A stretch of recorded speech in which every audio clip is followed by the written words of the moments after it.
guys, it is Tonya from Tonya's Bakeshop, and today we're back with a how-to video. If you've already seen the title in the description, you will know today is a how-to video on how to become a personal trainer. So the things we're going to discuss are certifications, the difference between being a corporate trainer and a private trainer, what your earning potential is, extra certifications, and if you have any type of like specialties, and also how to get clients when you're first starting and setting yourself apart from others in the industry. So let's start really quick with certifications. I went to school and have a bachelor's degree in economics. So I was never into really like science. I don't have a kinesiology degree. I didn't really have a huge background on exercise science when I first became a personal trainer. It was kind of just one of those things where I really liked working out myself, and I started training some of my friends, and I just really found a passion for it. And then I wanted to figure out how I could make this Hi, Nugs. I wanted to figure out how I could make this a career and really basically how I can turn a profit, like being an econ major and having most of my experience being in business. I was like, this is cool that my passion is moving and in training and all that, but how am I going to pay the bills? Because being a personal trainer at your local gym just doesn't really seem like it's lucrative. So first what I did was I started looking at the different types of certifications, or what were the requirements to even being hired at a gym, because I knew I wanted to start at a gym level just because being new into the fitness industry, I thought it would be super, super helpful to be surrounded by people who have already been in this industry and have been doing this for a while, so that I could learn and just have a more structured approach. Going into becoming a trainer, I honestly didn't even know that there would be so many different realms that I could take my career into.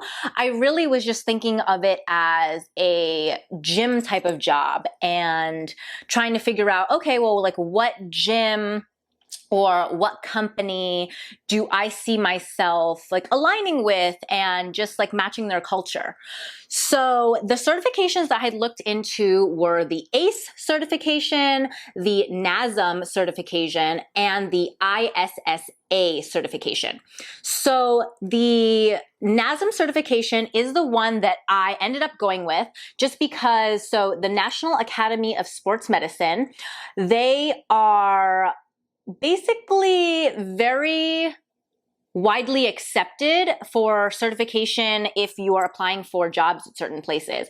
Where I looked at with ISSA and ACE, certain places sometimes would not accept that as qualifications that you are able to work. So from just like looking at YouTube videos and reading online and stuff like that, I was like, Nasm is definitely the route I want to go. And they have a ton of different options on their website. They have self-study where they just send you a textbook. I'm not sure if they do textbooks anymore. I think they only do everything online now, like e-textbook. But when I got certified the first time, they sent me a physical textbook, and then you have access to an online portal for you to have practice exams, little notes and things like that they just have on there, like tools for you to use in studying. There's also a few different versions where you can actually have a guided study, and I didn't do that one, so I'm honestly not too familiar with the steps, but from reading the description, it seems like you could do it classroom style, where somebody is like teaching you the material, or you're logging in and someone's kind of like going over everything with you. The options that are not self-study are definitely a little bit more expensive. And also, guys, if you periodically check back on the Nasm site, they run specials throughout the year. So the certifications are super expensive. And if you're able to get in, like sometimes I know like Labor Day or Memorial Day or like random holidays where like malls and things will have sales, Nasm usually also does sales so that you're able to get the certification at a lower cost. Or if you bundle in your first certification with their other like sub certifications, you can save money that way too. They also have a great payment plan program where it's no interest, and they will just break up your payments monthly, so you can pay over like 6 to 12 months, so you don't have to pay one large lump sum, which is super, super helpful. So as far as certification wise, if you guys have any questions regarding the NASM exam, I did create a little study guide back when I was studying to take my exam. I created a little study guide on points that I thought were super, super helpful. And it took me from the day I bought the self-study thing and got the textbook, it took me 6 weeks of studying, reading the textbook, and then taking and passing my test. So the NASM certification, they do say, is a little bit harder than the other certifications, but they give you so much info, and you are always gonna have access to that portal for you to log on and check into, you know, like anything you've ever paid for, you don't lose access to. They also do a lot of like workshops and stuff like that. So that's why I really, really liked NASM, just because they have so many different options for learning and extended education. So if you know, when your certification is about to expire, you do need to take 20 hours of continuing education units. They're called CEUs. You do need 20 hours every 2 years to be able to recertify for your NASM certification and to keep it active. So that is a good thing also. They have so many classes. So if you are unsure of where you can take any continuing education and stuff like that, they offer all of that for you. And they also constantly check up on you just to see if you need anything. Like they call, they email. Sometimes it's a little annoying, but it's nice to know that they have your back and they're willing to, you know, just constantly check up. Now, the second thing on my list is a corporate trainer versus a private trainer. Now, before I had mentioned that before I became a personal trainer, I really didn't know too much about the industry.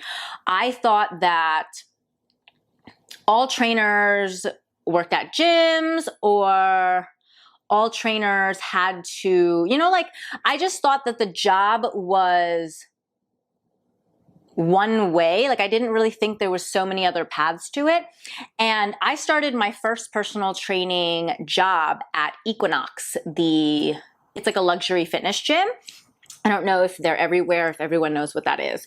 But the reason I chose Equinox was because I really liked that they take you through their own form of education, and each tier of basically, when you're a personal trainer, you're hired as a tier 1 trainer, and then they have all the way up to tier X.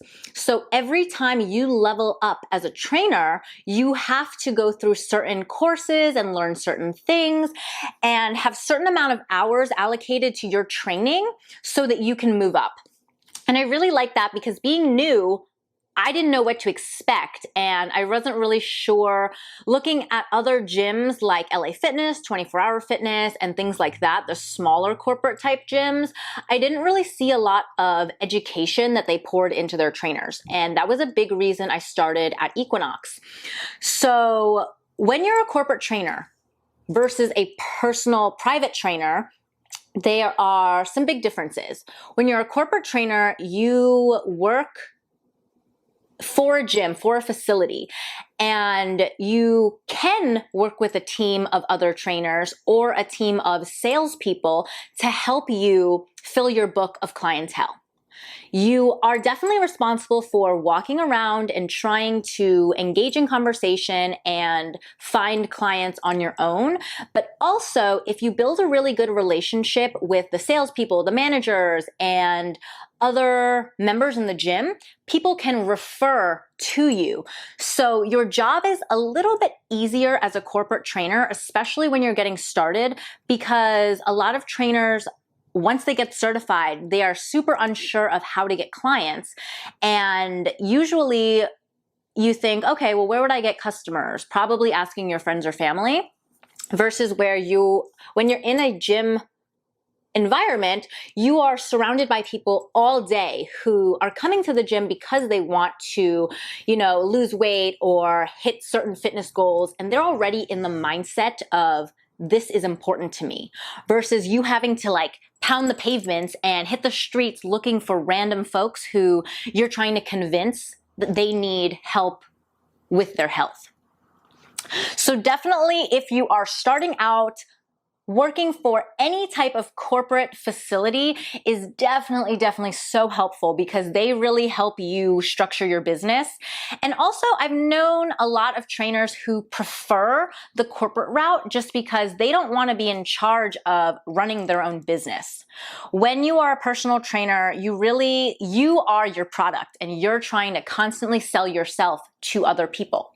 I do see a lot of trainers get frustrated or decide that training is not for them when they realize how much of an entrepreneurial spirit you do need to have. Even if you don't decide to be a private trainer, you could be working at a gym where nobody's referring you, and you have to go up to individual members and, correct form or make small talk or whatever just to fill your book. Sometimes you have to train clients that you normally might not even want to take on when you're starting out, just because it's definitely tough to find your niche. And it's definitely tough trying to convince people when you're brand new that they should be spending their money on you. So you do have to have some bit of a hustle to you if you're gonna be a trainer. Now, on the other side, being a private trainer means you are not working for a facility. So you are your own business. You are your own product. You are, the service that you're selling. It is definitely tougher being a private trainer, because if you're used to having a full book of clients, training 5 to 8 clients a day, 5 to 6 days a week, when you leave a gym facility, first thing you need to find out is, where am I going to train these people? Am I going to be a mobile trainer where I'm driving to people's houses and training in backyards, in, outdoors locations, or in people's gyms? Or am I going to rent a studio space, get some equipment, and make my own facility? Am I going to find a smaller gym facility that allows trainers to rent out time there? There's a lot more things that you have to think about when you're going private, because not everyone has access to equipment. Not everyone has access to apartment complex facilities or anything like that. And my old roommate and I used to, when we were looking for clients, I mentioned this in one of my other videos, but we used to sneak into apartment complex buildings and leave flyers in everybody's mailbox. We'd walk around the complex being super creepy. A few times we were peeping into random side doors. If we found one open, we'd go in. I know this is really weird to say, especially in Palo Alto. People probably thought we were so crazy, but we would just sneakily walk around, find an open door, slide on in, or we'd wait. If we saw the mailroom, sometimes we'd wait at a side door or something and wait until someone would come out, and then we'd, oh, hey, really quick, and go in. Yeah, we were creepy. But you got to do what you got to do sometimes in order to let people find you. When you are working by yourself, you are your own billboard. So if you aren't constantly putting out content and making yourself known, or putting out ads or marketing yourself, no one's going to know who you are, even if you are the best trainer in the world. And also, one more point with the corporate versus private, and this will lead into the next topic, is your earning potential. When you're a corporate trainer, generally speaking, when I worked for a corporate gym, I probably made 15 to 20% of my session rate. Whereas when I am a private trainer training clients on my own, I make 100% of my session rate. That is a big deal when you start thinking about wanting to make this a full-time career or wanting to take this to the next level. Because if you are only making 20 to 30% of your session rate, you need to train double or triple the amount of clients you would need to train versus you being a private trainer, training a lot less and being able to charge more because you are getting more bang for your buck, basically. Like you are making the full amount 100% versus you making 20 to 30%. The trade-off to that is in the Bay Area, when I was training people face-to-face, I did have to pay certain small gym owners a fee or a monthly rent in order to train out of certain gyms. And the only thing about that too is if you're working in a smaller gym, if they rent it out to a lot of trainers, things might not always be available. So you kind of have to be able to think on the fly and, oh, all the squat racks are used up. I have squats programmed. What am I going to do? You really have to be a little bit more creative and just think outside the box. Whereas when you are a corporate trainer, there's usually a lot of machines, a lot of equipment in corporate gyms where it gets a little bit less crowded or a little bit less, or it's a little bit easier for you to program for people just because you know exactly where things are and things like that. Now we're going to go into earning potential. So a lot of people don't really know that personal training can be a very lucrative career. And it's crazy because when I first told people I wanted to be a personal trainer, a lot of people, including people in my family, were kind of like, oh my God, like, is this a real job? Like, are you going to be able to make rent? Are you going to be able to like live? Like, are you just going to work at a gym? And definitely if you're a corporate trainer and only making a percentage of your session rate, it is way harder to live. If you have ever worked for a corporate gym or if you're familiar with trainers who work at corporate gyms, there's a lot of turnover in corporate facilities because it is very, very hard when you're starting off to build your business and there's a lot of downtime. Equinox used to schedule us on things called floor shifts where it's like 4 hours of basically dead time where we have to clock in and walk around for 4 hours talking to members and potential new clients, whether we're setting up events or tables or something like that. Basically, they want you to get your face in front of more members so that people see you and might want to sign up for a package with you.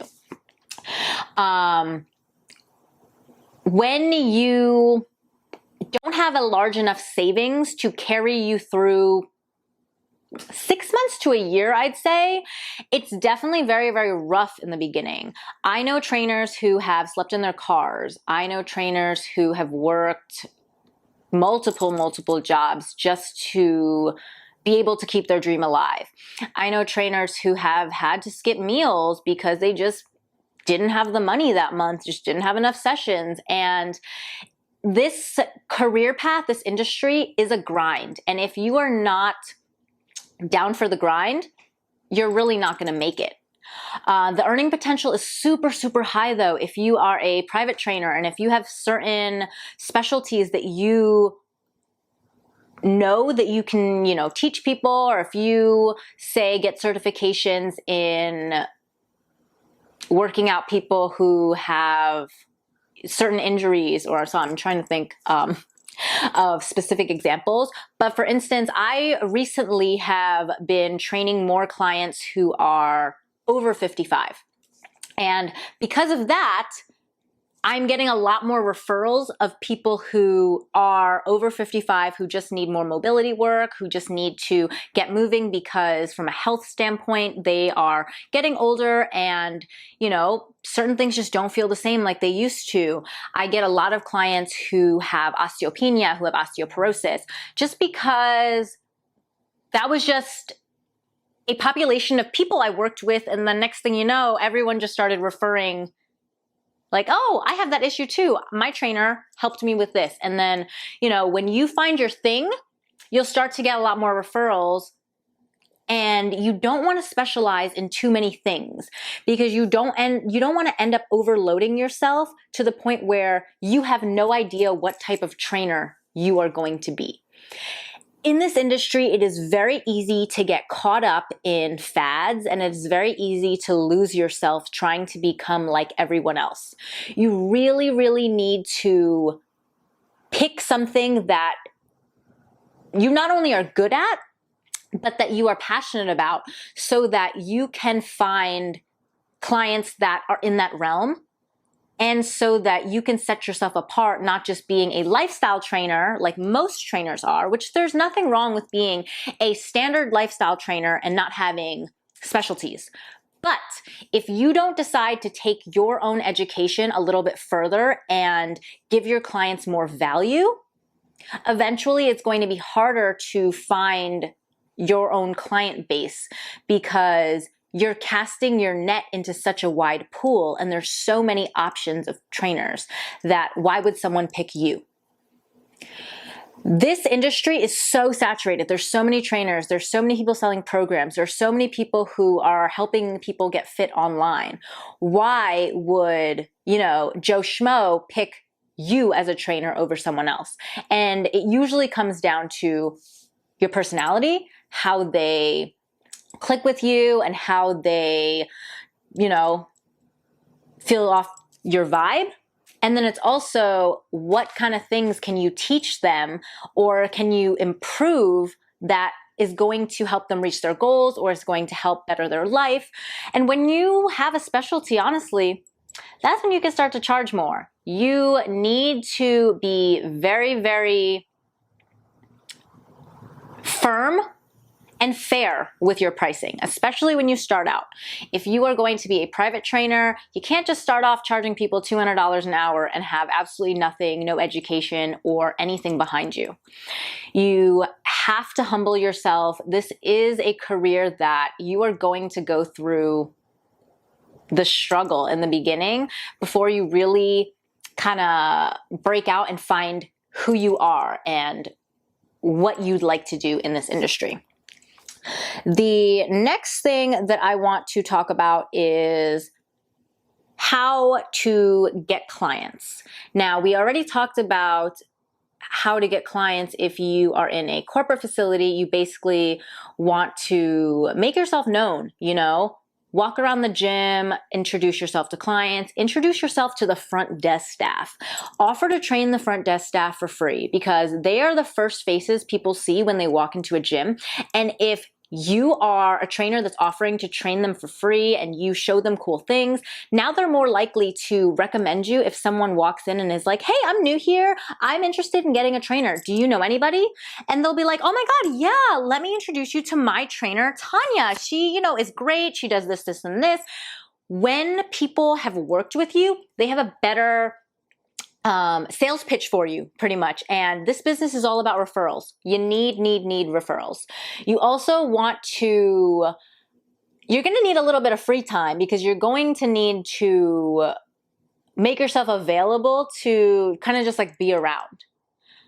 Walk around, offer people towels, offer to, now that it's COVID, you probably don't want to offer to like wipe people's equipment down or anything like that.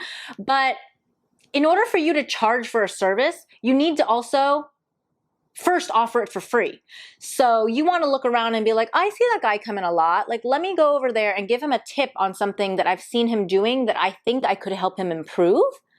And that just plants a little bit of a seed. Like, hey, maybe once a week he'll decide he wants to get a session with you because you showed him something super cool.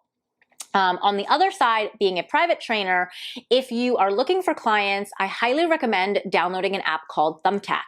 Thumbtack has helped me get several clients, and super, super reliable clients too. Like, I love all my people from Thumbtack. It is kind of like an Angie's List or a Craigslist for professionals. So I heard about Thumbtack because I found my cleaning lady on there. And then I was looking and I was like, oh wow, I could actually like put myself on Thumbtack, which is really, really cool. And you only pay for the people that you contact. So if someone contacts you and wants a price, if you are low on your budget that month, or you're just like, ooh, I'm not trying to spend a lot, I'm not sure if she would even sign or anything like that, you can turn off the feature where they auto will auto quote someone for you so that you won't have to like pay for every quote they send out. And you can make it so that when people contact you, the only time you pay is if you reply back. So that's super helpful too. Craigslist. Putting out ads on Craigslist, you definitely can find some clients on there. The Nextdoor app.